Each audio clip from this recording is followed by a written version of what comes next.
Bona tarda. Estem a la ràdio de l'Utrillo amb els alumnes de l'Institut Joan Ramon Benaprés. Isabel, Adriana, Irene, Jorgeli i nosaltres, els anfitrions del programa, que som Àlex i Sofia. Ens trobem aquí amb la nostra invitada estrella, la doctora Valverde, que és cardiòloga i ha vingut per explicar-nos una mica més sobre el cor i la circulació de la sang. Bona tarda. Bona tarda. Com ja sap, estem preparant una campanya de donació de sang pel dia 17 de gener i aniria molt bé saber més sobre l'ofici dels metges que tracteu amb l'aparell circulatori. Bona tarda, doctora. Treballes en algun hospital? Hola, bona tarda. Sí, treballo a l'Hospital Comarcal, a l'Hospital Sant Camils de la zona. I bé, quan vas decidir ser cardiòloga i per quins motius?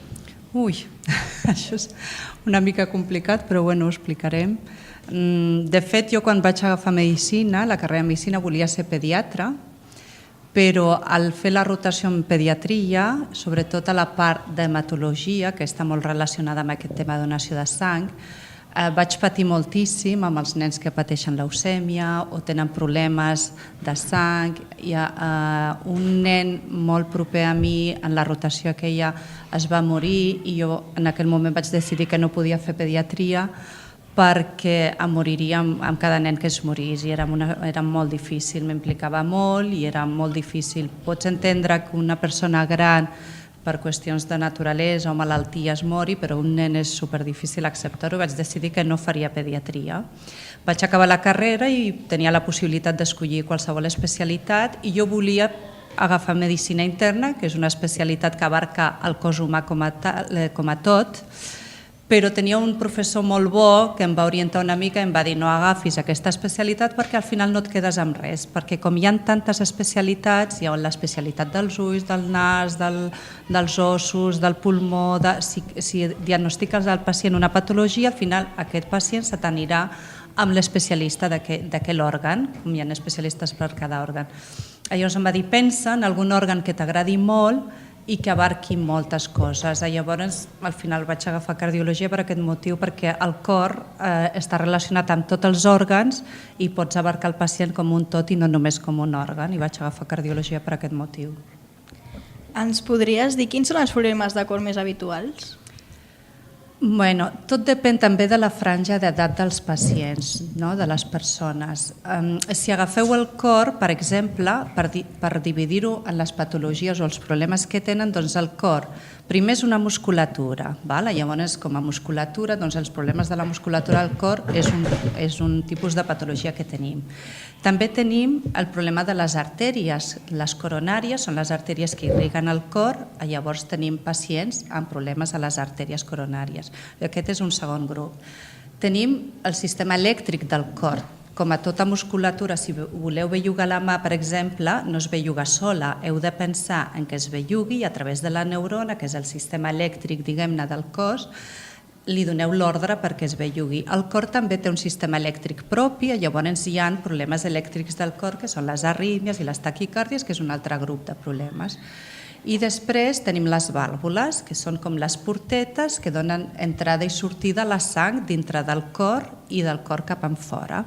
Aquests quatre grups, doncs, el que més trobem són problemes a les coronàries, a les artèries coronàries, obstruccions, sobretot per l'estil de vida de la gent, que la gent fuma, la gent no fa esport, no es cuida, és una mica obesa, són diabètics, tenen sucre a la sang, doncs tot això fa que les artèries es tapin i tenim problemes d'angina i d'infarts, que són el gran percentatge de les patologies que veiem. Després tenim problemes de taquicàrdies i arrítmia, que en gent jove, per exemple, és el que veiem més sovint. Després problemes valvulars, afectacions de les vàlvules i la musculatura també, que s'afecta per problemes coronàries a vegades i valvulars. Què més? I alguna vegada t'has trobat en una situació de risc fora del teu lloc de treball? Doncs sí, per sort no és tot sovint, però és molt graciós, sobretot a l'avió, quan viatges, que sempre hi ha algun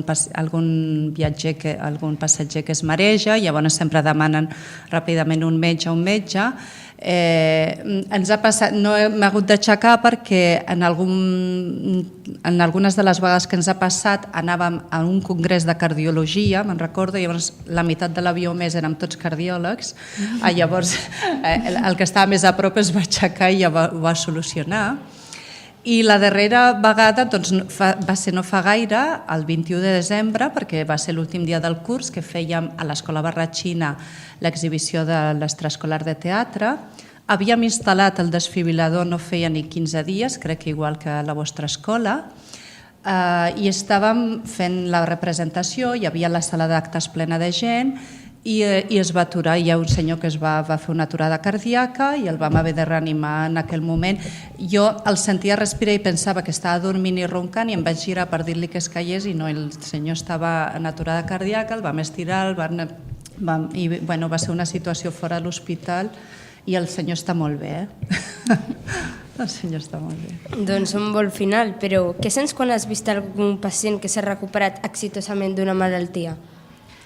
Sents una satisfacció immensa perquè jo sempre ho dic, a mi no sé, potser sembla una mica, però jo sempre ho dic, em paguen per gaudir. Jo cada dia de la meva feina, amb cada pacient és una persona, cada persona té la seva història, el seu tracte, t'expliquen tota la seva vida. Moltes vegades part de la medicina no només és el medicament, sinó que com tractes el pacient, que li passis la mà, que siguis carinyós, que l'escoltis, que el miris als ulls, i això ho agraeixen molt els pacients. I l'altra part, jo crec que 50% és tracte i 50% ciència, el que estudies, el que aprens i el que després tractes i els medicaments que posis i com vagi tot. I la satisfacció és immensa, vull dir que no t'ho puc ni explicar, però el fet de que un pacient es curi o un pacient vagi bé, perquè a la cardiologia és molt difícil, hi ha poquíssimes coses que es curen a cardiologia. Quan hi ha afectació del cor, el que has de fer és que no vagi a més i controlar els pacients i que els pacients tinguin qualitat de vida, que visquin bé, sense dolor, sense ofegar-se, i és molt gran la satisfacció, és una satisfacció molt gran. Doncs t'has sentit orgullosa del teu treball i el que has fet per aquella persona? Molt, molt, molt. Jo sempre dic que si torno a néixer seria cardiòloga 1000 vegades. Bé, ara que ja hem passat la meitat de l'entrevista, voldria passar a dubtes que tenim més així personals. I potser és una mica absurda aquesta pregunta, però quan et fas una ferida i abxupes la teva pròpia sang, la recuperes? No hi ha preguntes absurdes mai, però si et fas una ferida i xucles, aquella sang no es recupera. Si xucles molta sang, recuperes del volum de líquid que vas xuclant, però aquella sang es perd, vull dir que no la recuperes.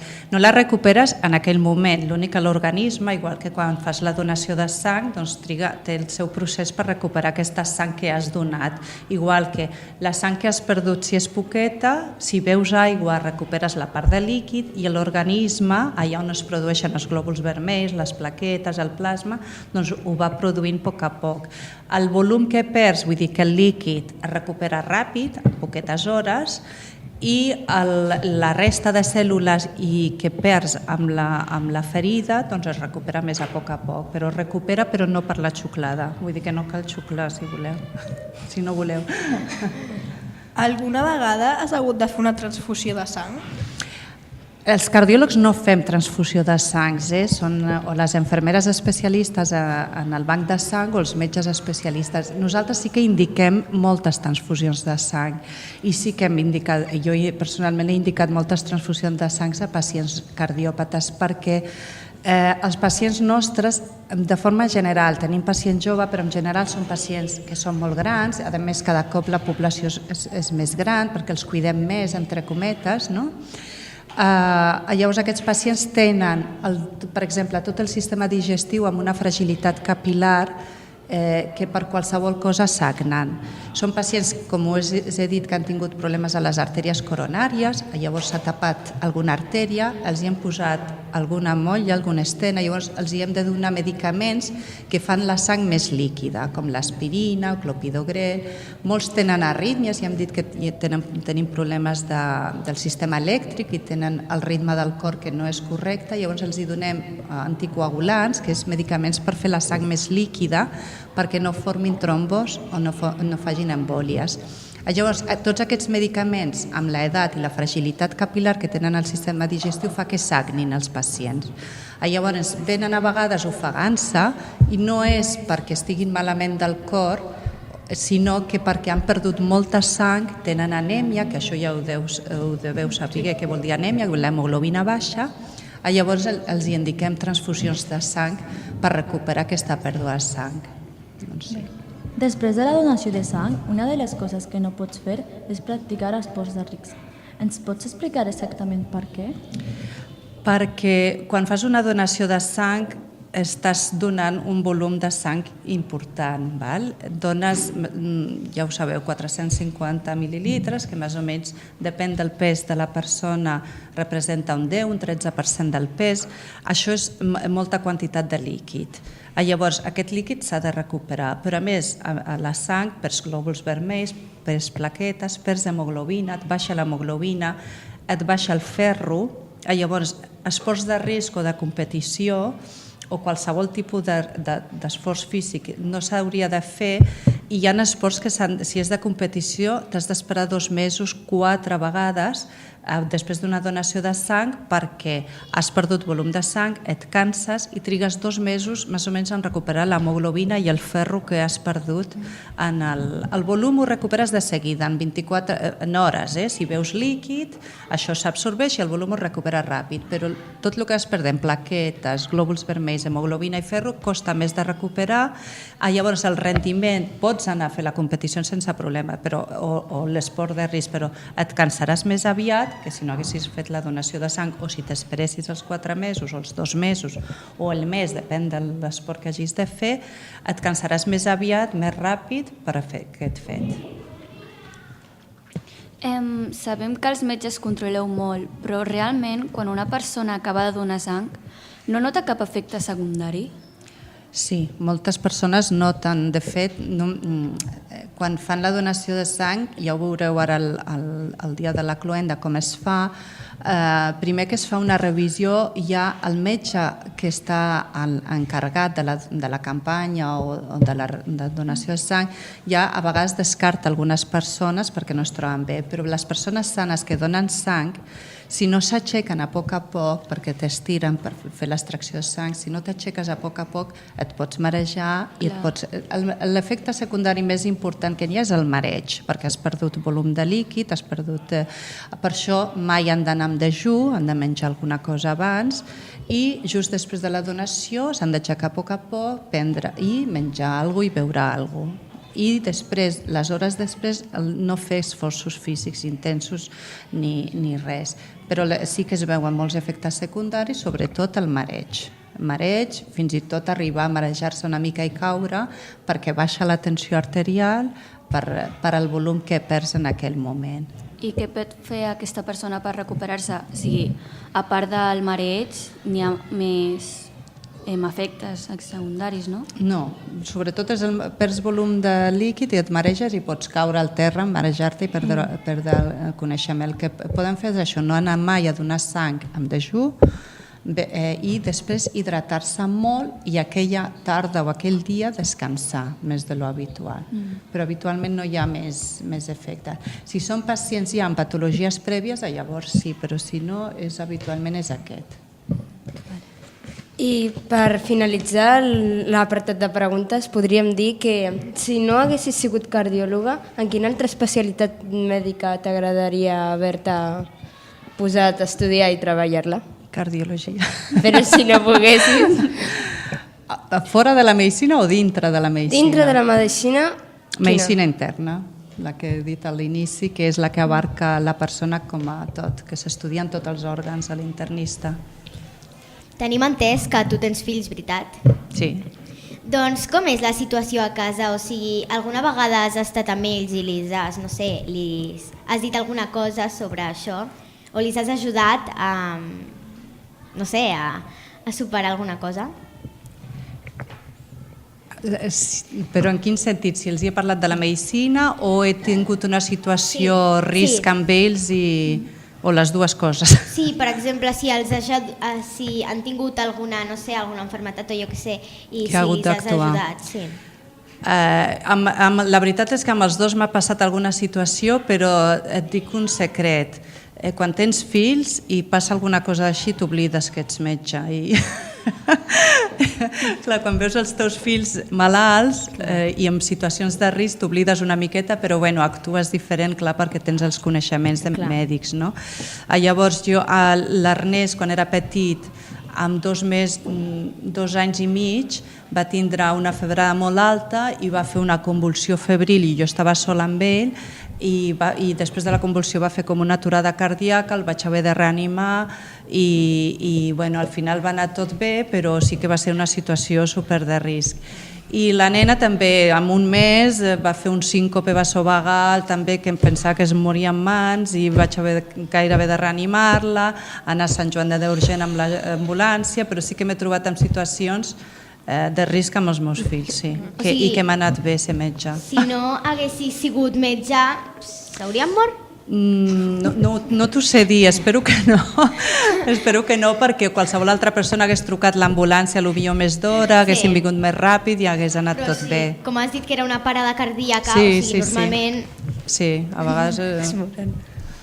Tu, quan tenies 14-15 anys, ja tenies decidit que t'encaminaries a la carrera de Medicina? No, gens ni mica. De fet, vaig acabar d'estudiar i no sabia quina carrera escollir perquè m'agradava absolutament tot i al final estava indecisa entre fer periodisme o medicina.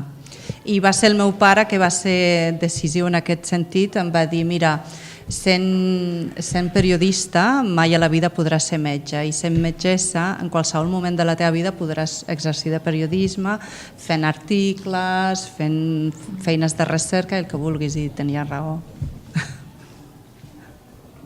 Doncs fins aquí l'entrevista d'avui. Moltes gràcies per haver vingut i ajudar-nos a saber més coses sobre l'ofici dels metges i més concretament dels cardiòlegs.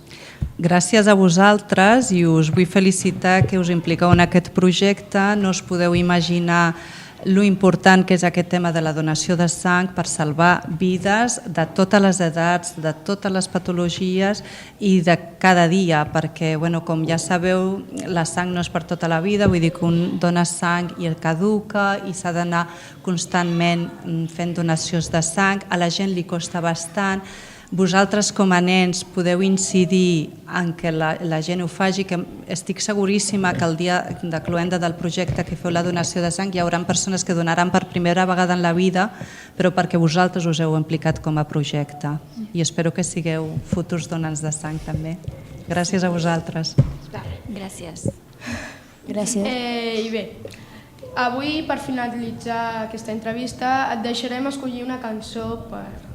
Oh, que bé. Doncs boig per tu, escolliré, que m'agrada molt. Sal. Doncs moltes gràcies. Doncs moltes gràcies per haver vingut. Ha sigut un plaer de part de l'Utrillo i de l'Institut Joan Ramon Benaprés. I doncs aquesta entrevista la tens a la web de l'Utrillo i la pots veure sempre que vulguis. Moltes gràcies. Moltes gràcies a vosaltres. Nena, estic boig per a tu. Em passo els dies esperant la nit.